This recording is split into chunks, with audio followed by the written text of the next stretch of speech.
So let's take an overview of just an overview of Blender to get yourself familiarized with everything. And by the way, I have notes. So here's my thing. This is how since I've been teaching, I've been kind of obsessed with teaching and learning, right? So this is what helps me. And this is what also helps me with Blender, with ZBrush, with anything else. I first have to watch the video, right? I have to watch the video, or if I get a course, what I personally do is watch the first section all the way through. Then I go back. I then take notes, literally in a notebook. I'm sure you heard those pages open up. I take notes in a notebook. Then I can watch it again and follow along, especially when it comes to something like 3D. 3D, and people don't tell you this, which, let you in a little secret here. 3D is hard.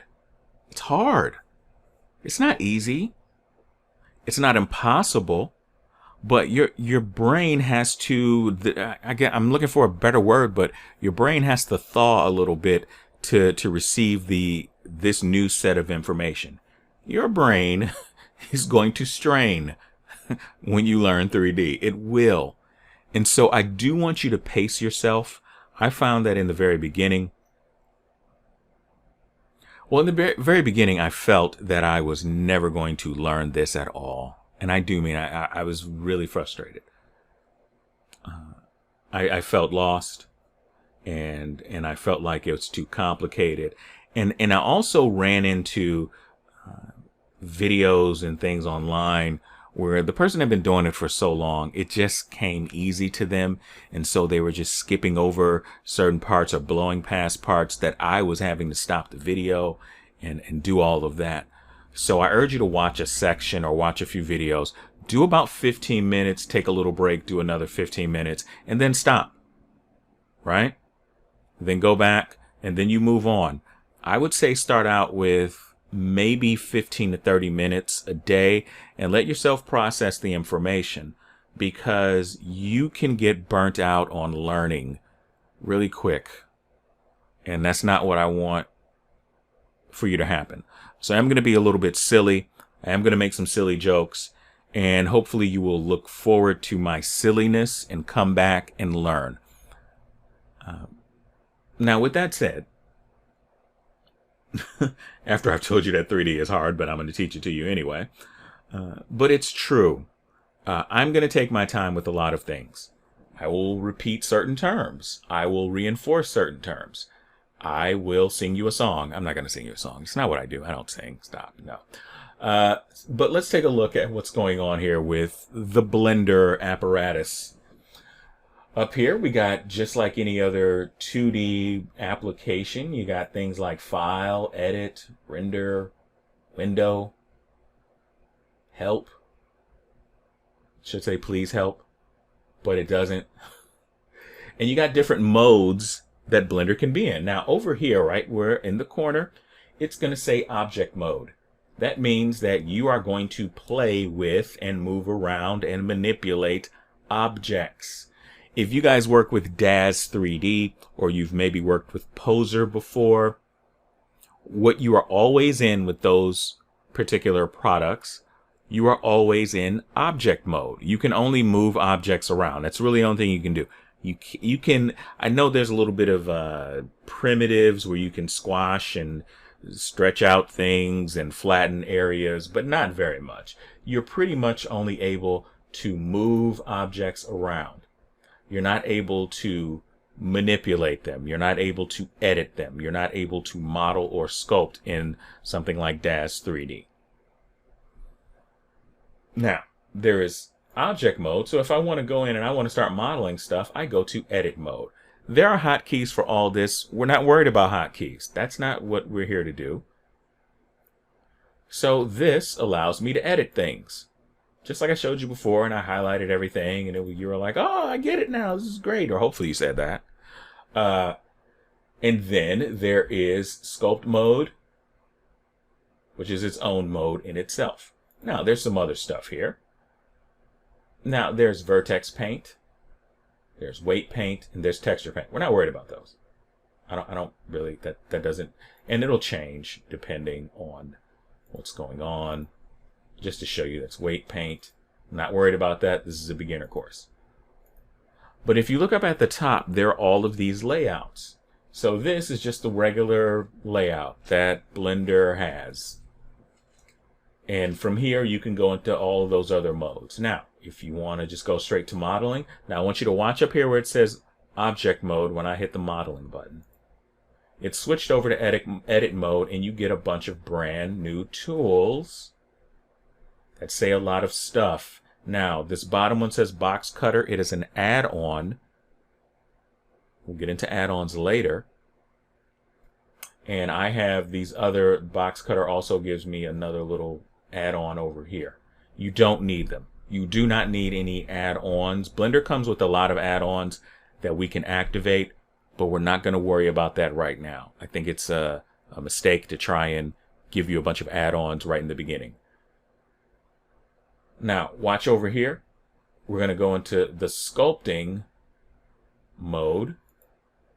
Now, all of a sudden, everything has changed. Even the things over here has changed in this big, intimidating thing with the little icons that you have no idea what's going on here. Like, what? What is this? Right next to it, we have UV editing. That's where you can UV edit stuff. You can edit the UVs. But first you have to unwrap it, just to let you know. And I'll explain what that is. But again, when it comes to UV editing and texture painting, that deserves its own, and often does have its own class, course, dedicated course that is just on texture painting, or just on hand painting textures, or just on UV editing and unwrapping. And that's once you learn the basics, right? I want to show you what it is, but we're not going to go into it, because all of this is just way too much information. Shading, well, we got our shading, and we got a little bit of browsing over here. This gets into the nodes. Do not be scared or intimidated. We're not going to get into nodes, by the way. We're just not going to do that. That's just, nodes are a lot. Animation, not doing any animation. Rendering and compositing, that's all video stuff. So all these things back over here. Geometry nodes, that's brand new as of this recording, or relatively new. And then there's scripting, which, oh my goodness, I don't know Python. I just recognize all of this and I see .py somewhere and I get afraid and I go back to layout, because I don't need that in my life. I don't.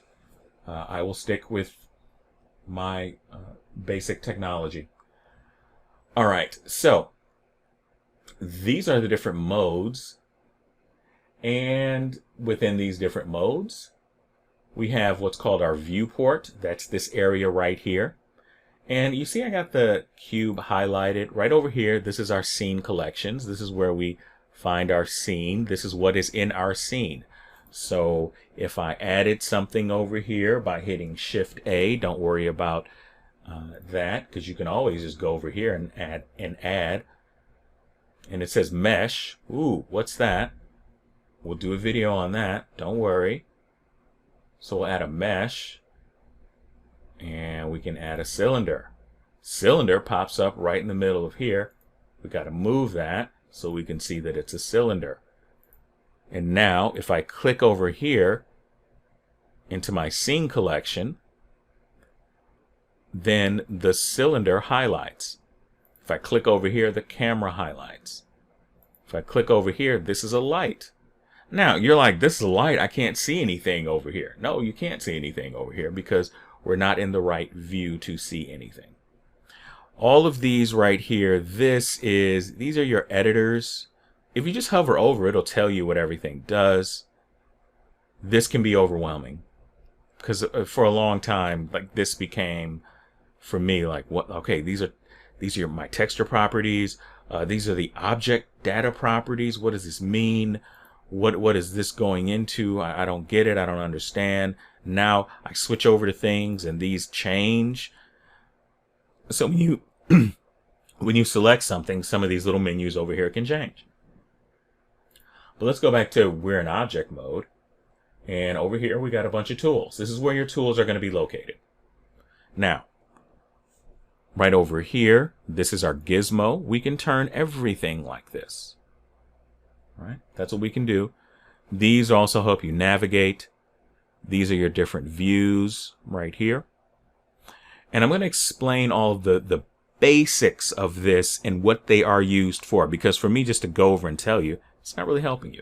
Down here is your timeline. I rarely use the timeline. I can just kind of get that out of the way, because I'm not doing any animation or anything related to the timeline.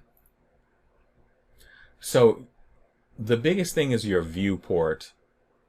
And I know the first thing everybody goes, okay, we're going to get rid of this cube. No, we're not. No, we're going to keep the cube there. Let's keep the cube there. We're not going to get rid of anything. Not right now.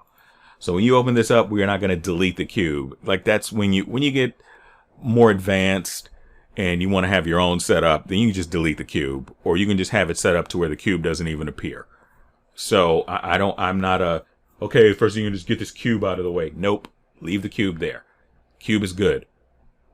Cube is always good. whether it's a polygon cube or ice cube or ice cubes or cubism. Told you, bad dad jokes. They're not going to stop anytime soon. So that is your overview. Now I am going to show you a few of the settings that I like in the next video, and that is how I will end the section. And again, this is just for you guys to watch, so you can have a general idea of what's going on. So we're going to go into the next section, and I'm just going to show you just a few things that I have turned on that'll make your life a little easier.